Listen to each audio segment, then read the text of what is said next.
Hi guys, Shooting Full of Holes here again, and today I've got a pretty exciting video for you guys, at least exciting for me. Today we're going to do a comparison test between two air rifles. One is the Diana K98, or the Diana Mauser K98 replica, and the one that I really want to compare to that is the Browning underlever in 22 caliber. Both of them are 22 calibers. This is also known as, I think it's an SMK 38 or something along those lines. There's the Cisco. I mean, they know it as a few other models, this rifle. Now, this rifle is made in China. Relatively inexpensive, especially compared to the Diana, which is a little over twice the price. So for less than half the price, do you have a Chinese version of a German air rifle? This is what we're going to find out today. So first of all, let me start with the optics. The rifle comes with the scope, the rings, and the mount included in the package. So it's all one kit. The scope is a very decent scope, actually. It's got AO up front from 10 yards all the way up to 300 yards. It's a 3 to 9 by 40 basically. The other thing I like about it is the turrets have no tool adjustment, so you don't need a screwdriver or anything. So anyway, scope's a very decent scope. For the Diana, I had to buy a scope for it, and the scope that I got was a center point with a mil dot. It doesn't have adjustable AO up front, but it does have the mil dots, and it's a 3 to 9 by 32 or 40. I think it's also by 40. But anyway, both scopes are very comparable. What's great about this is that you get it included in the package, so you don't have to spend more money. So for less than half the price of the Diana, you get the scope and an awesome rifle. Both of them are underlevers. And what I like about this is it's just like the German rifles, that it'll open the breech. So you load it or cock it, load it, and simple. It does have a button in the back to release the lever, and that's very similar to the Diana. Also, the Diana has its button over here, which travels with the opening of the breech, and you have to push it down to release it once it's been loaded. Another thing is, never fire a spring rifle without a pellet in it. It can possibly destroy your rifle, and it's just a chance you don't want to take. Now, both rifles, let's talk about the finish and fitting of them. The German rifles, the Dianas, the RWSs, they're known for their fit and finish. They look like a high-end sporting rifle. The bluing and the wood is very well produced and made. And funny enough, this Chinese rifle, the stock is also very well stained and finished. The bluing is pretty exceptional for this type of air rifle. Very dark, very rich. If this said Diana on it, you would say it's a German rifle, which is astounding, really. Now, I know this rifle's been on the market for close to 10 years now, so it's nothing new, that the Chinese are starting to make better and better products. But it's really remarkable when you start comparing them, and you start realizing that, hey, these guys are actually doing very well. They're both spring rifles. They both use a metal spring. None of the two are gas ram, so very comparable there. The biggest flaw that I would say for this rifle is its trigger. The trigger has a pretty long creep, and you can't really define the poundage on it. I think they all come different from the factory. Some of them are at 5, some of them are at 3, some of them are more than 5, some of them, But, so I didn't really want to test the trigger on this because it probably wouldn't be the same as yours.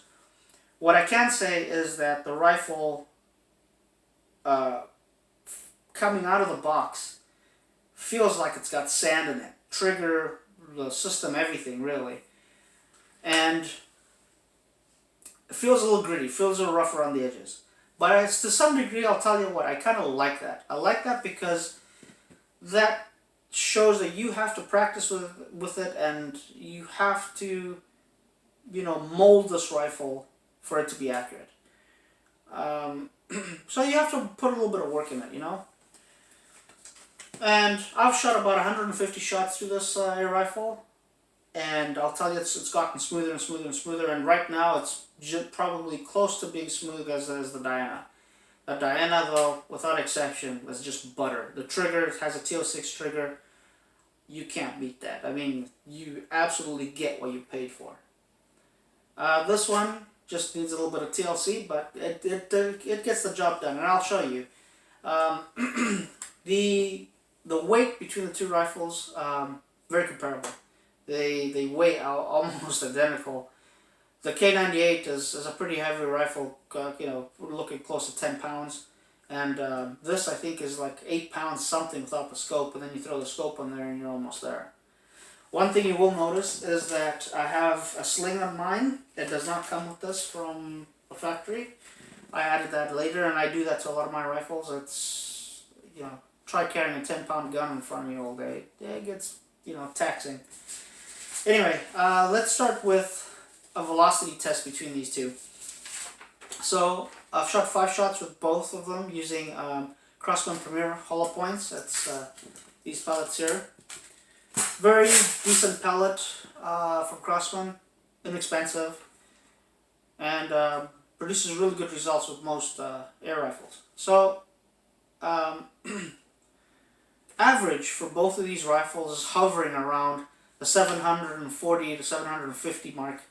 The Browning is about 750 feet per second average. The Diana is around about 740, 142 feet per second, average. And I don't want to give exact numbers because the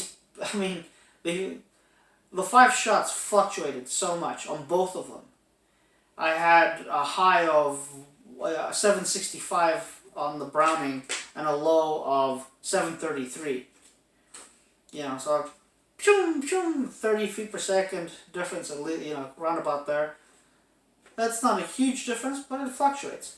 The Diana, same thing. I had a high of 756 and a low of 721. So, it just depends, I guess. What I did do is I loaded both air rifles with Crossman Premier hollow point, and I left them both loaded for over an hour. It was just a little over an hour, and then shot them through the Crowning again just to see what numbers we're getting. Everybody says, oh, you shouldn't use these for hunting because then you lose, velocity and blah blah blah, and that's not the case. Okay, you'll lose some velocity. It's a possibility. You've got a steel spring that's compressed for an hour or a little over. Yeah, that's a possibility, but let's find out how much. So the Browning first shot, 738 feet per second, which is still very well in that spec, so 5-shot string that I had. Remember, its low was 733.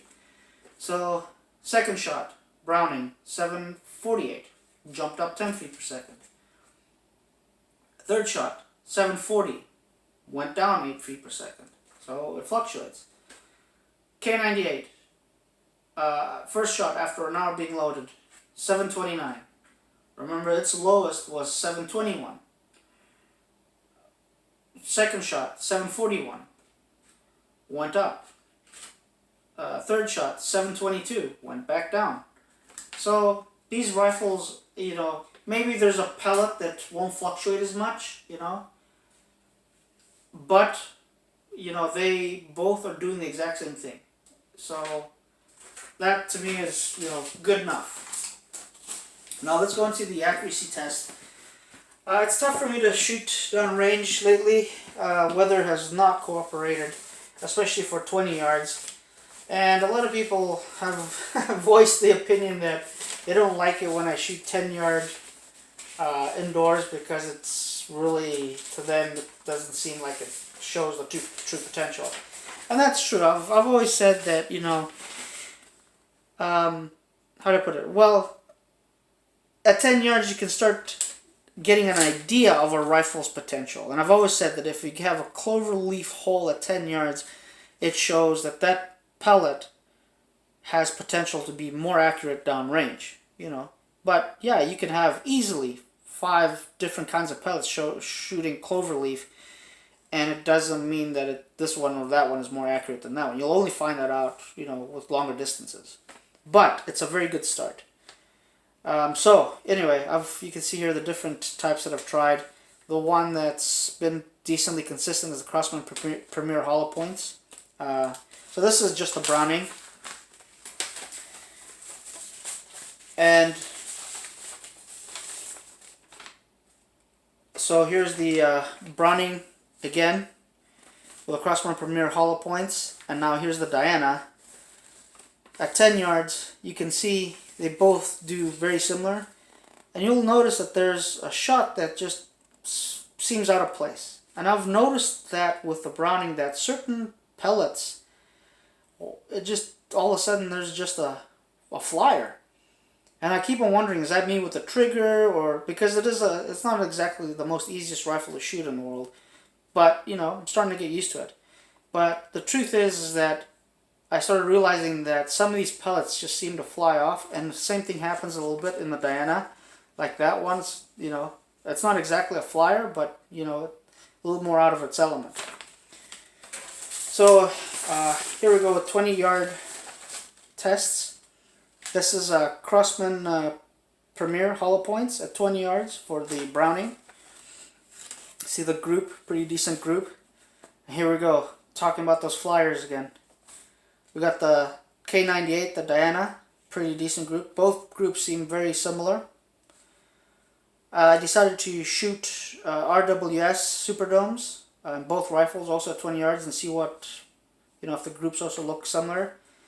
And yeah, pretty similar to me. Just to get a rough idea. Now, somebody suggested on the internet, online, I can't remember if it was one of my comments, to use Camo Redfire pellets that had very good results in the Browning. So I decided to shoot it in the Browning and the Diana. I shot 2 groups with the Browning just to make sure that, you know, it's not, you know, me or there's flyers. I wanted to be, you know, more consistent to make sure that the pellet is actually doing what it's doing. And sure enough, very decent group at 10 yards. It impressed me that in the Diana K98, very nice tight group with that kind of pellet. And that's this kind of pellet here. The red fires, they have that little red tip, kind of like the Predator Polymags, but Gamo's version. Just for giggles, I decided to compare it to other rifles at about 20 yards, and you know, a quick comparison between them. I wasn't gonna go and shoot the best group on earth type deal. But here's the Browning with JSBs. Doesn't seem to like them very well. Browning again with RWS Superdome. Decent group, kind of the same what it did in the other test that I did there. Decided to use the K98 using Beam and Destroyers. Decent group, so they're both comparable there. This is the Hatsan 125 Vortex 25 caliber with H&N Hornet, and pretty similar group to the other two. QB78 group here. First couple of shots, I didn't realize that I'd